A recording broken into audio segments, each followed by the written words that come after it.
What's happening, guys? JD at JD's Custom Buggies. Um, Something that's been on my mind to make a video about, and just to avoid a lot of confusion. And the reason why I say there's a lot of confusion is because I get a lot of phone calls, especially when people are inquiring about building motors and whatnot. And just some things I see on Facebook and on the internet. And I know there's a lot of new people out there who may have just gotten a buggy, and other than the term GY6, they don't know what they have or what's going on, or I figured this would help as far as ordering the correct parts for what they have. So I'm going to do my best to kind of explain the different motor platforms that are in some of these vehicles that are made in China and whatnot, and try and give you some insight and give you a little bit of background and history on some of it, the best that I can. The main disadvantage that we're at is that there's no real service manual, as far as that come with the buggies that we buy. Even when you buy a new one, the service manual is really not that informative. It doesn't give you any background, doesn't tell you what parts. Obviously, we're all interested in making our buggies go faster, so the first thing we want to do is upgrade everything. I was in the same boat when I first bought my buggies, so I figured that I would give you just kind of some insight. Before I begin, this is basically based on, a lot of it is my opinion, based on my experience, and research that I have read or whatnot, sharing on forums and stuff that actually, from my experience, I can confirm. Okay? So let's begin with the most common engine, which is basically our GY6 engine. The GY6, I've heard all rumors. I heard, there was a story that I actually believed for a while that it was a Honda motor. It is not a Honda motor. The GY6 engine is basically a Chinese motor. It's built for Chinese scooters over in Asia. Scooters are pretty big over there, from basically daily transportation to actually racing scooters like super bikes over there. So when the Chinese brought the buggies over, obviously everybody's familiar with the go-kart with the side shaft motor, but the buggy was different. The buggies have a GY6 scooter engine in them. They are more relative to or related to a motorcycle or power sports type of engine that you would find in a motorcycle or ATV than they are to the go-kart counterparts that have side shaft motors in them. They run on a CVT. Basically, it is a clutch system that consists of two pulleys and a belt. What's nice and resilient about the GY6 and other motors like it is that they are the clutching system is a little more advanced than you find in your average torque converter system, like on a 212 or 420 or something like that you would buy. The GY6, as in the context of buggy, came over. They had no reverse. Example of that would be a regular Crossfire or a Yerf Dog, something of that age, something from the early 2000s.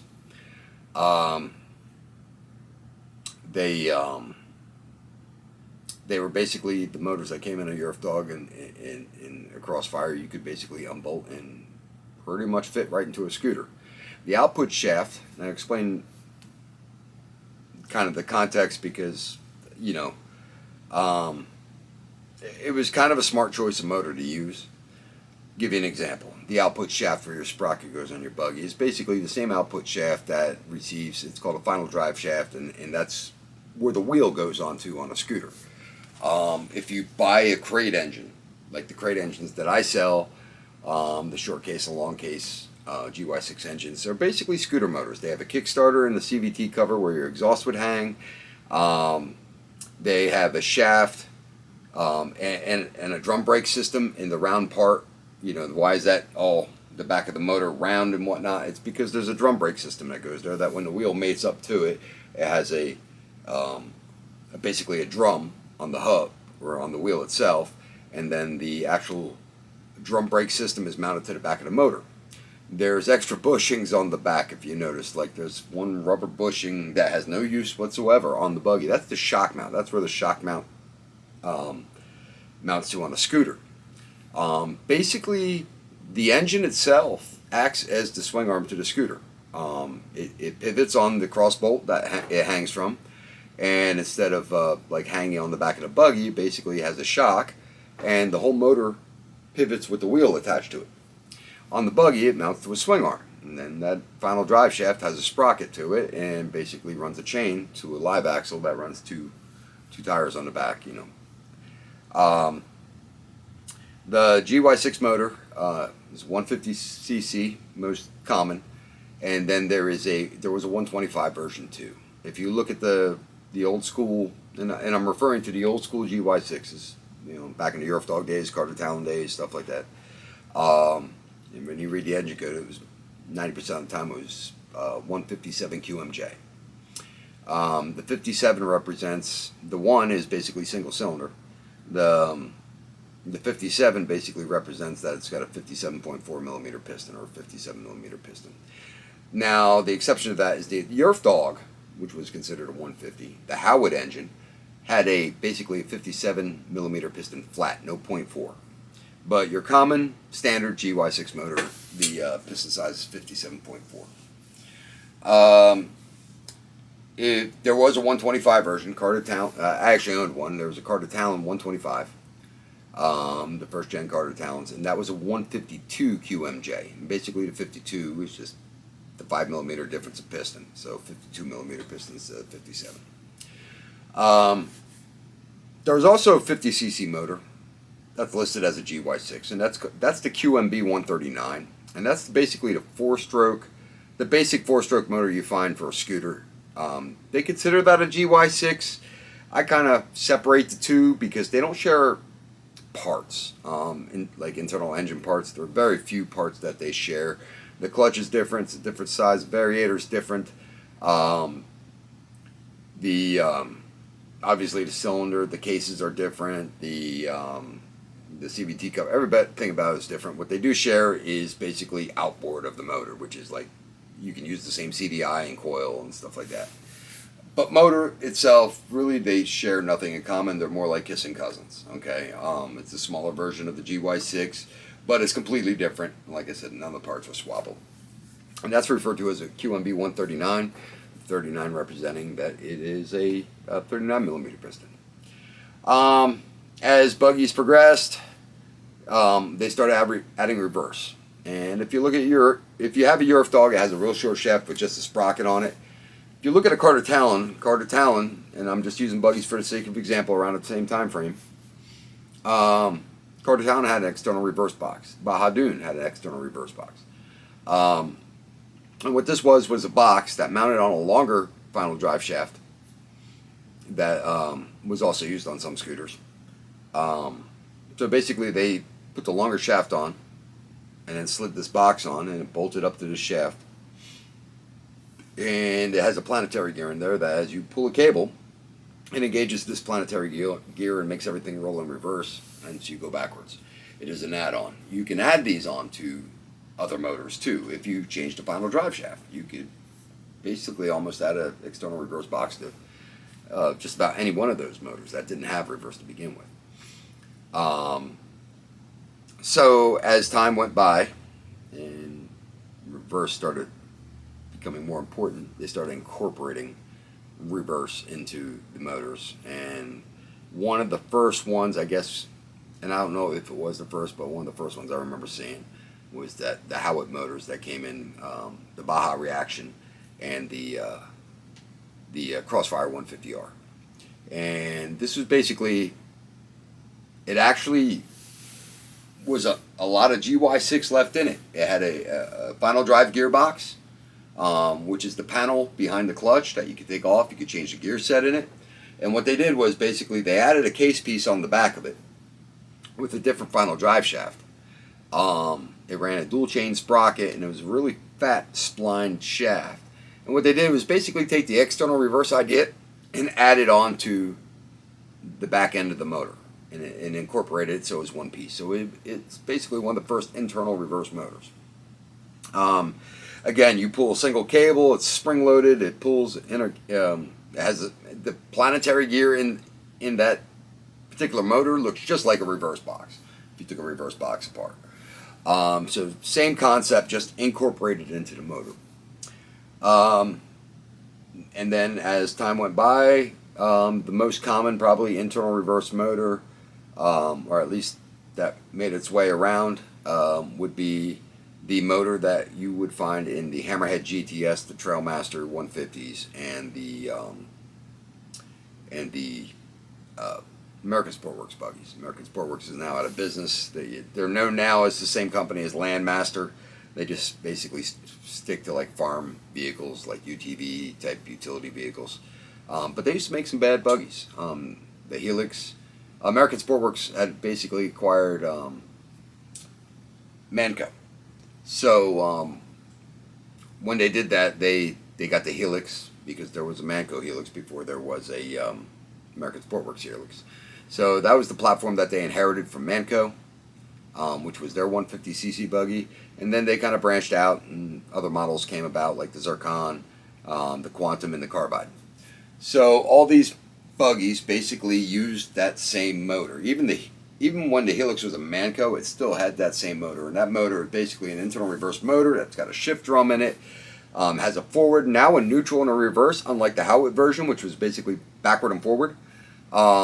So there was a shift drum in there and worked on like a seesaw mechanism, an equalizer cam that mounted to the outside and had two cables that would pull on it. You basically pull the lever one way and it would use the one cable to pull and the other cable would follow through as a push but didn't really push. And then basically going the other way, it would basically shift the other way. It would lift this thing up and down like a seesaw. So that motor is still around today. It's still in the GTS 150s. I believe the new Hammerheads, the LE150, they all use the same motor still. Trailmaster had finally gotten away from it and came. They have a 200cc or like a 177 version of this motor, or it might be a 171. I'm not even sure. Like a 61 millimeter piston version or a 63. I believe it's a 61. But we'll get to that later. So then there's another common version of the internal reverse motor that you'll find in like the Candies and the Dunfang. And what differentiates that the transmission pieces are different. The back of the case all the reverse parts are in, the kind of gearbox parts are in, is different shape, and it uses one push-pull cable, kind of like a hot rod transmission cable, where the cable actually pushes and pulls a lever that engages the forward, the neutral, and reverse. And that was also available in the 150cc version that has gone away to be one of these other motors now, these 200 motors. We'll get to that in a minute.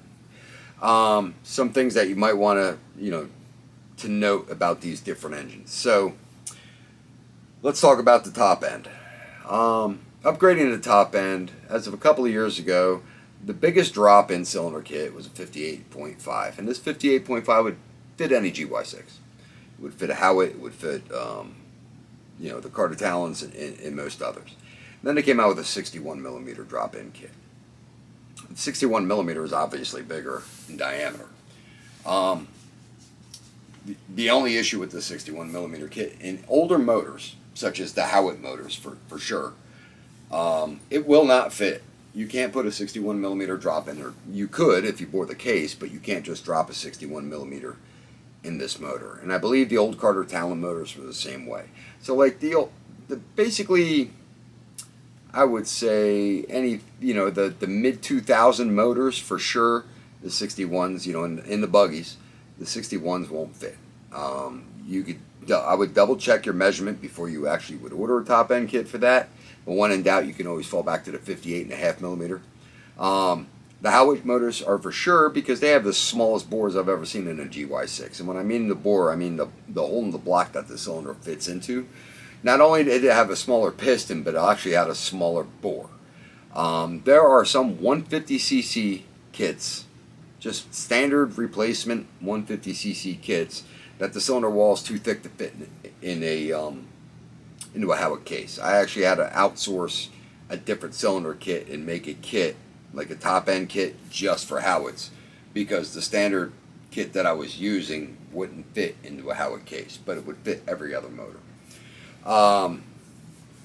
So that's something to take into consideration. Now, the newer motors, if it has newer cases, like for instance, the motors that I build customers, when I build a motor from scratch, the cases that I use will accept the 61 millimeter.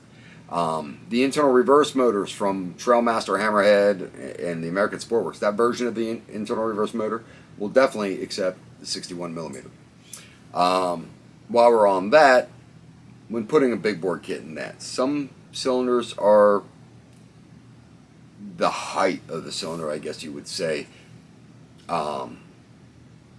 is basically to a standard, like the crankshaft. Let me start over. The crankshaft in that internal reverse motor from American Sportworks, Hammerhead, and Trailmaster, the crank has a little bit extra stroke, and that crank is basically, there's no stroker crank for that motor. It's a unique crank for that motor, but there is an extra millimeter of stroke, about a couple hundred thousandths of an inch, something like that.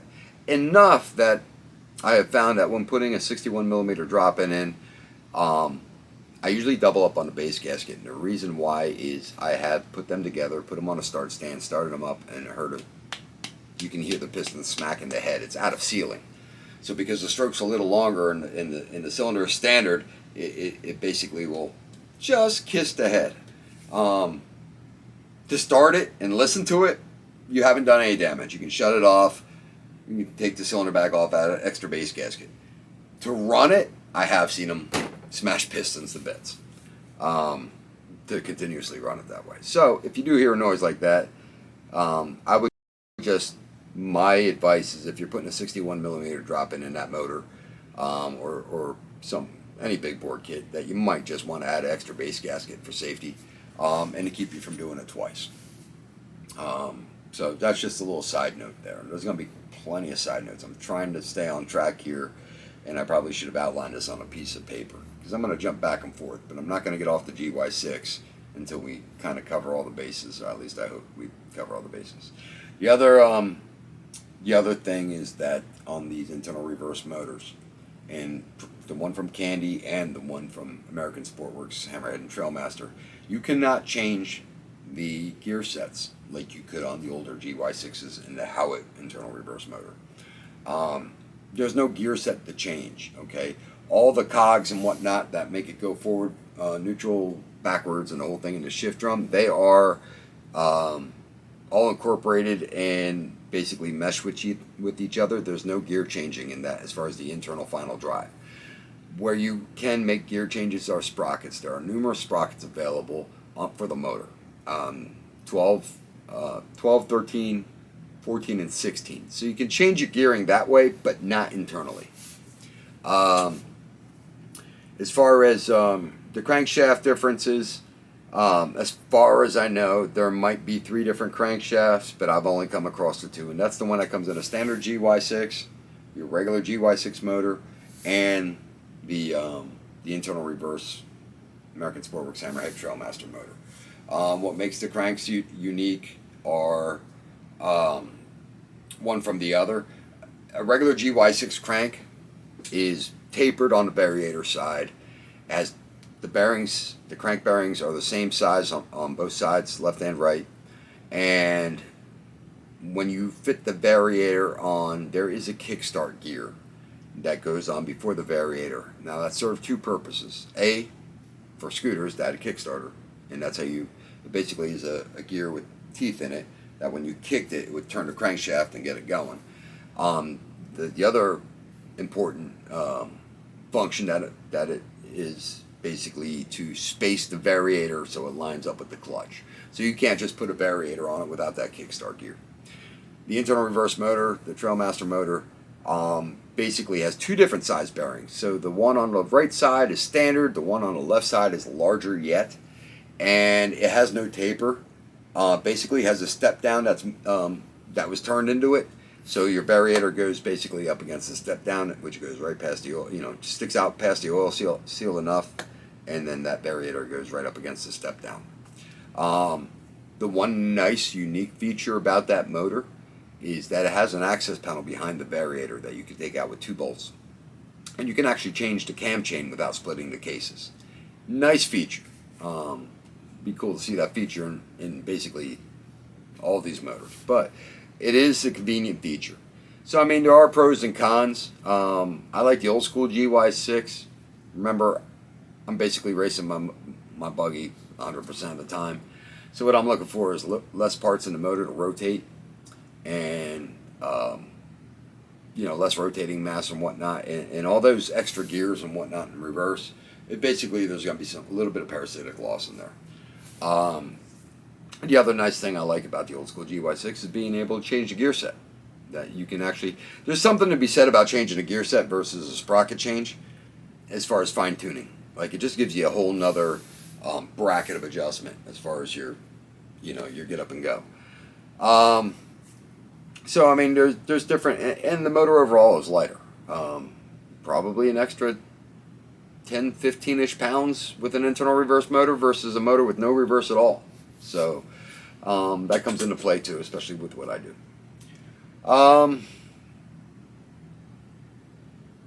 Let's move on to the other version of the GY6, I guess, if you can call it that, which is the newer motors. They're called quote-unquote 200 motors. There's 2 versions of it, and I could be wrong. Well, I say 2 versions as far as piston sizes. So you have a QM, you'll see a designation QMK. So you'll see like a 161 QMK, 163 QMK, or QML. The 61 means that it's like a 169, 61 millimeter piston, and the 63 designates which would a 177, which most people most people call it a 170 and a 180. The stud spacing on it is wider than your standard GY6 engine, which I am going to backtrack in a second now that I'm talking about this, because I just completely missed a whole another aspect. So the stud spacing is different. Now, we know, you probably read, there's A blocks, there's B blocks, GY6A, GY6B. The K block is neither nor. And the difference between the A block and the B block is the A block spacing is smaller. Okay, usually I only go 61 millimeter. I have gone 63 for a couple of customers.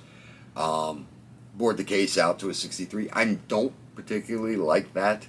And when I do that, I basically give a buyer beware. I won't warranty it, because it just, in my opinion, I won't warranty it if it has anything to do with anything around basically the block, the studs, or metal pulling out and whatnot. By the time you bore out an A case or an A block for 63, everything's really thin. The meat around the stud, you've lost a bunch of meat around the stud. I kind of think it compromises the integrity of it. The other thing is that there's an oil channel. I have yet to bore for a 63 without having to patch up that oil channel, and with some JB Weld or a Lumabond or something, and then have to re-drill it and make sure everything's cool. Unfortunately, when the teeth go through to bore it out that big, it just catches everything going around, and it will put like holes or pinholes in the in one of the oil plumbing for the oil. So I do a little patchwork when I do that. I'm just not a big fan. So 61's as big as I'd like to go in an A case. Now, B case, B block, whatever you want to call it, the stud spacing is larger. And I want to say, and I'm going by memory, I think A block is 54 millimeter up, across and down. So each stud center to center is 54 millimeter, and it's like a square. I want to say that the B block is 57. All right, and then the diagonal is 76. Diagonal on the A block is 70. Let me think about this now. I know there's a diagonal at 76. I want to say that's A block, and I believe it's like 79 on a B. But I'm not into. Don't quote me on any of this, because I am as guilty. My brain, I got so much stuff up there anymore, I can't remember. And quite frankly, A case, B case. That's all I need to know. It is very simple. Stuff that is made for B case will tell you, and that will go in B case. 99% of the stuff that you have in your buggies, if it says QMJ 157 QMJ, is A case. Okay. So B case has a wider spacing, which means you can bore it up to like 65 millimeter. Okay. I think even 67. I think you can go 67, but 67 to a B is like going 63 on an A. It's starting to get really thin. But you can comfortably go with like up to a 65 millimeter piston. Now, and I'm going to jump back to the K and the L, the QMK and the QML, but I just wanted to, I knew this would happen because I didn't outline this. So, little rule of thumb stuff going on. B case motors, or B block motors, are long case motors. And I didn't touch on this. You have GY6A, or you have GY6 long case, you have GY6 short case. Every buggy motor is a short case motor. Okay? 90% of the buggies use a 70, in fact 90% until they started coming out with this 200 QMK motor, basically can't use the 743 2030 belt, which is your standard short case motor belt. Okay? Long case motors take a different belt, and they do not fit in the swing arm of your buggy, not without modification. Okay? You can use an A case. If you want to B block that bad, you want to go with a bigger bore, you could do that, but you'd have to do a bunch of cutting and welding to get it done. So why do they have a long case and a short case? That's the other thing. So all short case motors are in buggies. The reason why is because in a scooter application, you had scooters with 10-inch wheels, you had scooters with 12-inch wheels. The short case accommodates a 10-inch wheel. It's got clearance, because remember that motor is like the swing arm of the scooter. And then when they came out with scooters with 12-inch wheels, they needed more space, so they elongated the case to basically be able to have clearance for that taller wheel, and that's where that comes in. So, just want to clear that up. All motors that are in buggies from the factory are short case motors. Okay, long case B block, a true long case B block motor is Taiwanese. It's not Chinese. It came out stock OEM on Taiwanese scooters, not Chinese scooters. So anything that you buy that's a true B block motor is going to be out of Taiwan, and it's going to be for a scooter, and it's going to be a long case. Okay. Variator parts and stuff like that. There is GY6B variators. They're longer, or they're taller. They're bigger around. And I'm bringing that up because when I go into the K block motor, got a little explaining to do over there with that. So there is a GY6B variator, and that all goes along with if it's got a different crank. There are so many GY6B motors out there from China, okay, because they were used as industrial motors. They were used to power all kinds of stuff. And so when China started getting into this B block, there were like 6, back in the day now, I'm talking early 2000s, there were like 6 different variations of a B, where the A case was just the A case, which you found in a scooter, performance, boom, boom, boom. The B case for all kinds of odd stuff. You could be 6 different head gaskets and whatnot. Leads me up to the QMK, QML motors. I'm already getting confused, so hopefully you're following me. At least I'm trying not to make this confusing. So as of recently, the last couple of years, they started, buggy companies started putting in their ATVs and buggies 200cc motors. They're not even 200cc. They're 177 or they're 169.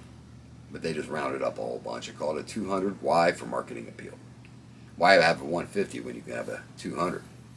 So, for some reason, with these newer ATV and buggy motors, they decided not to follow any pattern whatsoever. Stud spacing is all screwed up.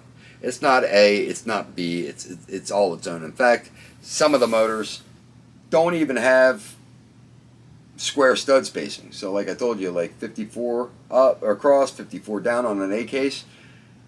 These motors are like 4 different, it's not even a square. It's like 2 are wider, 2 are shorter, and I'm not a big fan of the motor. They're boat anchors. Not a whole lot of performance for them. We found a couple things that'll get away. So basically what you're left with is, if you need parts for these motors, you have to basically go back to the manufacturer. And why? Because Trailmaster's doing their own thing, Hammerhead's doing their own thing. They just Trailmaster just got off a 200 or 150 and started making their own different version of a 200. No aftermarket parts available for it. Where Trailmaster was smart was they kept all the A case clutching. All right, so the same clutches that were in their 150s are in their 200 motors. Candy and Dongfang, who uses the QMK and QML motors, they have like a hodgepodge of clutching. And I'm going to tell you how to tell what you have in a second with that. So with the Trailmaster version of the 200, you can reclutch it. You might be able to do some head work on it, port and polish on the head. The cam is unique to its own. Can't really do anything with the cam. I mean, you put a slide carb on it, you can change the exhaust pipe. And that's about it.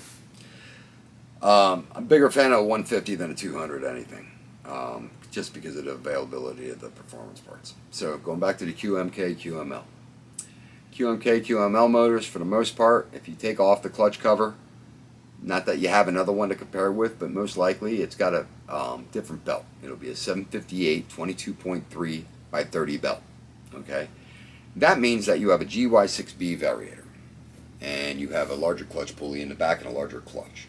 Okay, so they even changed the belt. You can't get cylinders for them, or you can't get aftermarket anything for the motor performance wise. And now it's got its own belt and it's got its own clutching and stuff. So what do we do? Okay, so clutching wise, and there's another video on this. The GY6B variator that they use, you just got to put GY6B weights in it, so you can change the weights. The measurement for those weights are 20 by 15 instead of the standard 18 by 14 GY6 weights, and that's just the width and the diameter of the weight, 20 by 15. And then you could just get the weight that you want, whether it be 10, 11, 12, 13, 14 gram. The other trick that you can do is, because you've got to kind of keep that belt, because that belt is made for the size of the pulley and the variator and the space that they are apart. Okay. But what you can do is buy a standard performance clutch drum, and a torque spring.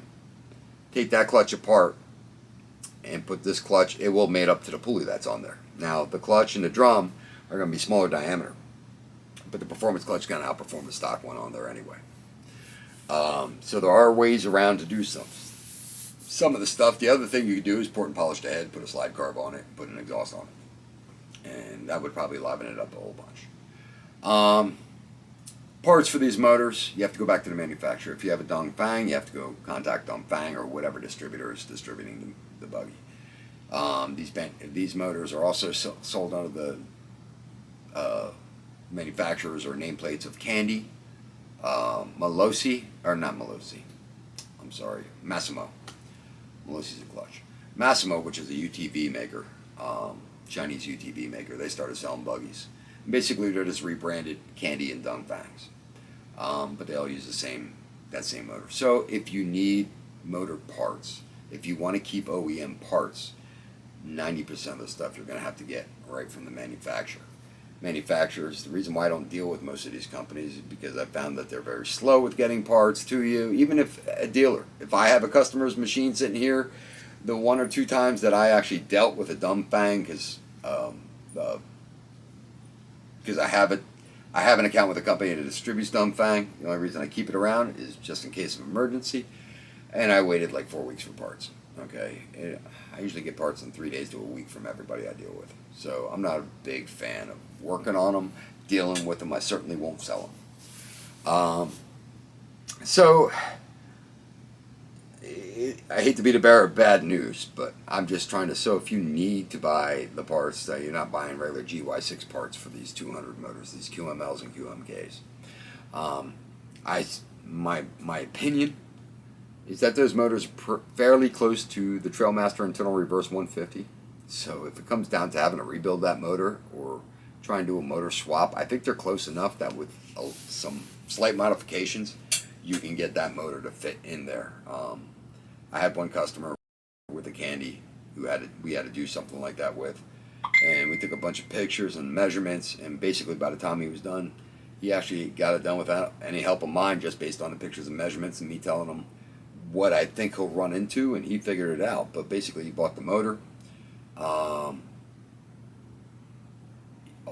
mounting hardware for the motor, moved the tab over on the swing arm for the back mount, and changed the shifter and the shift cables because it had a different style shifter and shift cables, and he was able to swap the motor.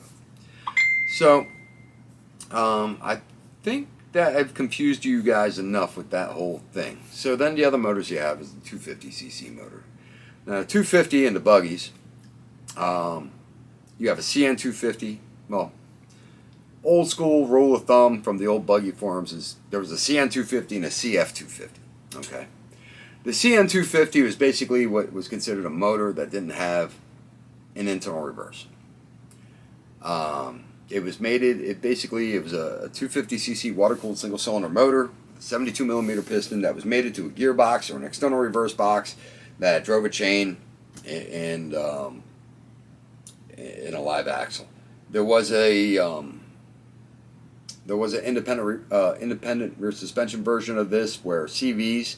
It was mated to a gearbox that had two plugs for the CVs, and the CV axles plugged right into it, and then ran on trailing arms or whatnot. So, not the most conducive for off-roading because most of those where the CVs plugged into the gearbox and was ran by the motor weren't even a locked. It wasn't a posi. It was it had a differential. So if you jacked it up and spun one tire one way, it would go the other way. Now try and hill climb with something I'm sure it turned better, but try and hill climb with something like that, and it's just a disaster.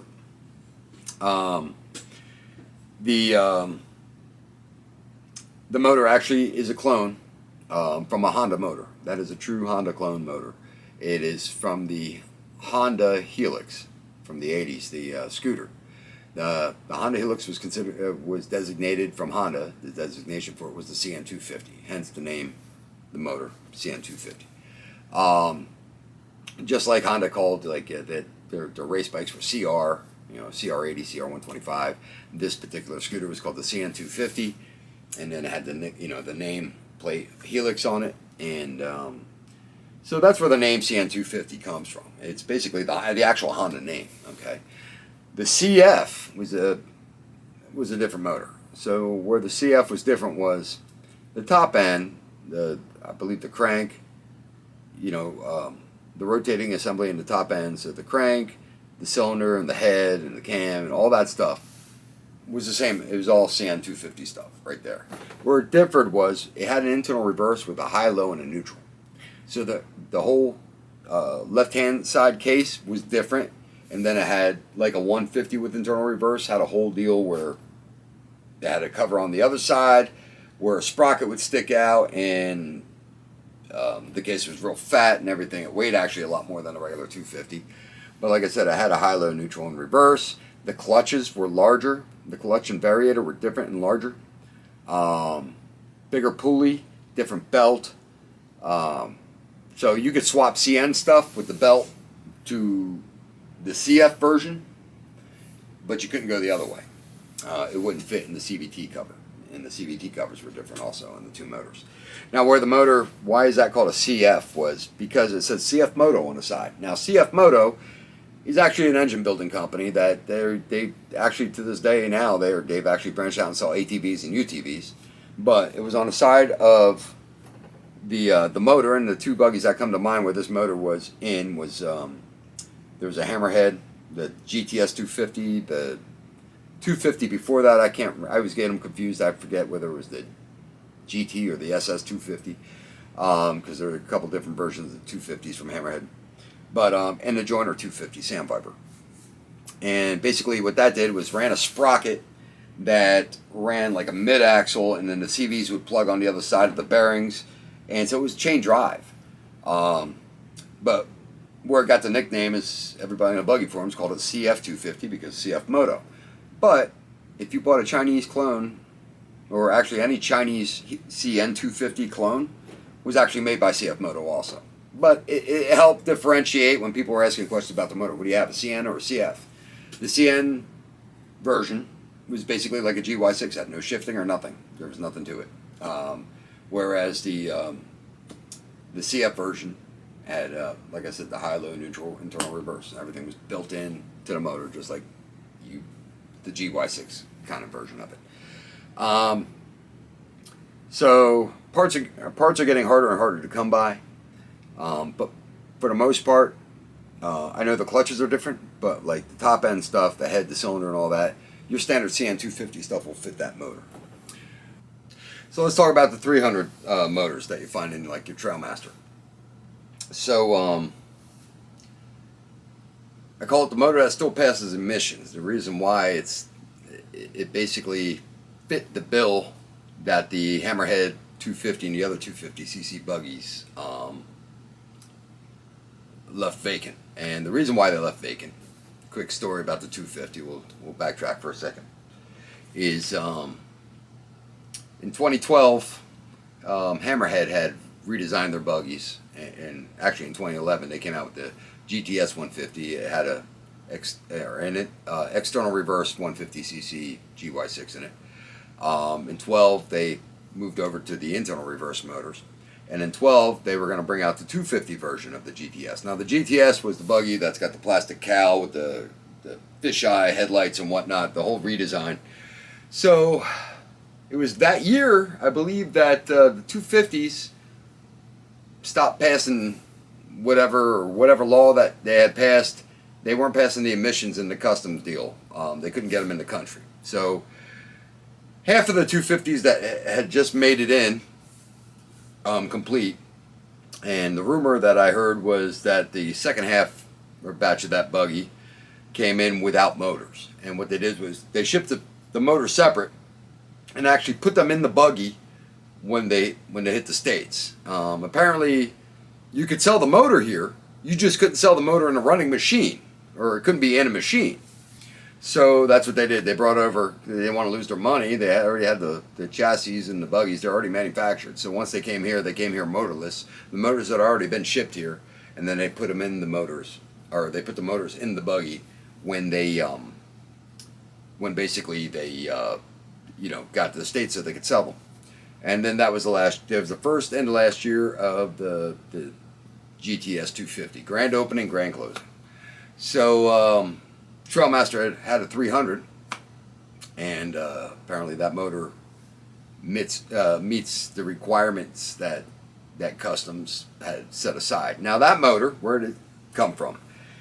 That motor is what is called a Linhai Vogue motor, and it is a joint venture that Yamaha and Linhai is a Chinese engine maker, had come up with this motor for the Yamaha Majesty scooters, and they came in 3 different sizes. Basically, it's the same motor with 3 different jugs, pistons. The Majesty was available in a 250, a 260, and a 300. And so the 300cc version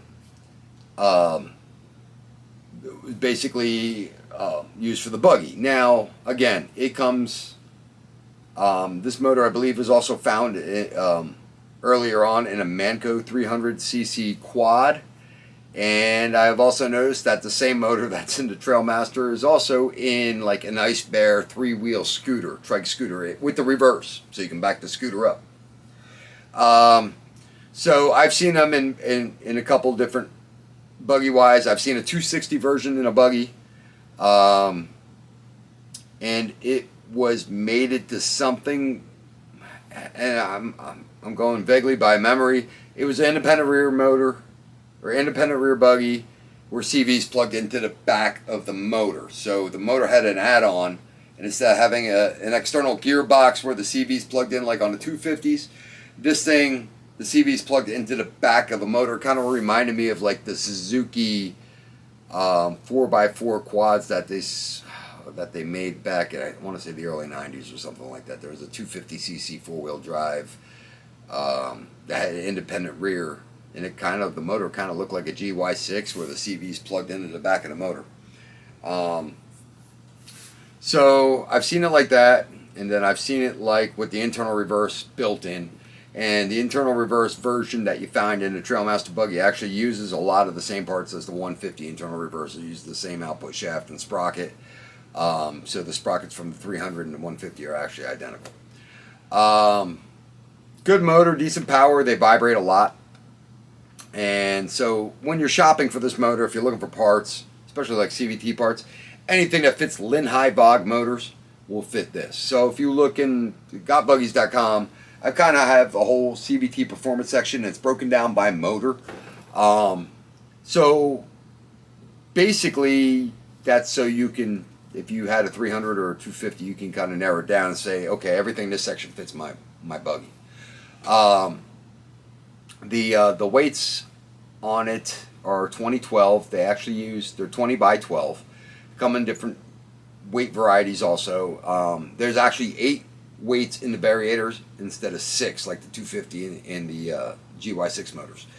Trying to think of any other unique things. Like I said, they vibrate a lot. I just noticed in the 300 buggies, when you start them up at idle, the steering wheel shakes, and then as soon as you step on the gas, everything smooths out. That's probably more of an issue with just the amount of rubber or bushings that they're using, or how they have it mounted in the buggy. I mean,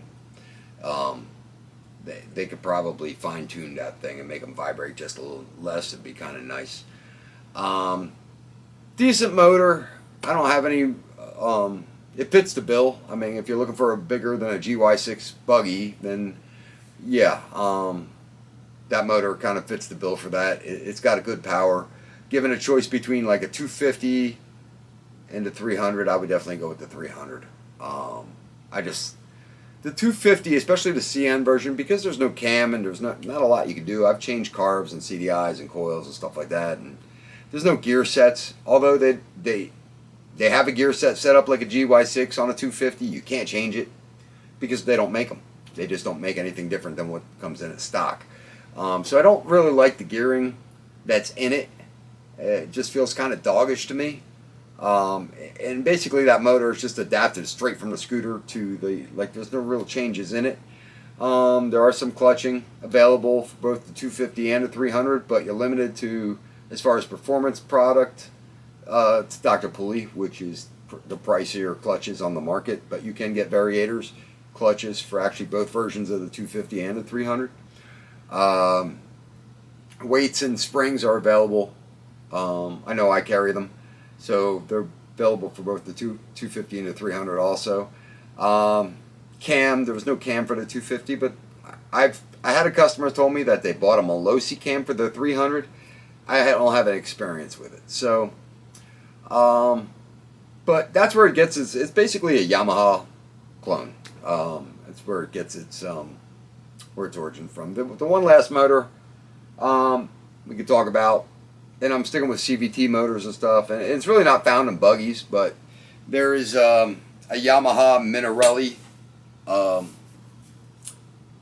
pairing there that Yamaha uses on their two-stroke scooters. And Minarelli is an Italian company that makes scooters and motors. So there's what's called the Minarelli jog motor. Apparently Yamaha likes to name their motors that rhyme after the word frog. You have the Vogue, you have a jog. So the Minarelli jog motors are two-stroke motors. I've seen them both air-cooled and liquid-cooled. Liquid-cooled versions can be found in DRR quads, probably even Apex quads, which are basically just high-end racing quads for kids. I know firsthand that 90cc jog motor, they rip. They probably give a GY6 150 a good run for the money. I've actually seen somewhere on Facebook where someone actually put a GY6 in a DRR. I don't know what the comparison would be, but I sell DRR quads and have test driven them up and down the road. They should be illegal. They're snappy. They're fun. But yeah, I mean, plenty of power, at least in the 90, but they also came in a 50 and a 70cc version also. So that basically, that kind of concludes everything there. Hopefully I've given you some insight, if it helps you buy parts or helps you with I know there's a lot of aspiring guys. Buggies are addicting. Once you get one, then you get another one. And I know a couple of shade tree guys who are working on other people's buggies and stuff like that in other states, and they are quite addicting. So it just kind of helps to have a background of if you're working on them, what you're looking for, and just to have some common knowledge of just the whole, kind of like the origin story. It might be boring for some, and then for other, like this kind of stuff, background stuff like this, kind of interests me. So this is pretty much just a good chunk of over the years of the information that I've been able to gather and whatnot and confirm. But that's it. Like I said, hopefully this wasn't a completely boring video. But if you need parts, go to gotbuggies.com. If you like what you see, hit the like button. Definitely subscribe if you haven't already. And if you have any questions, leave them in the comment section. And that's it. To the next one, guys. JD's out. Talk to you later.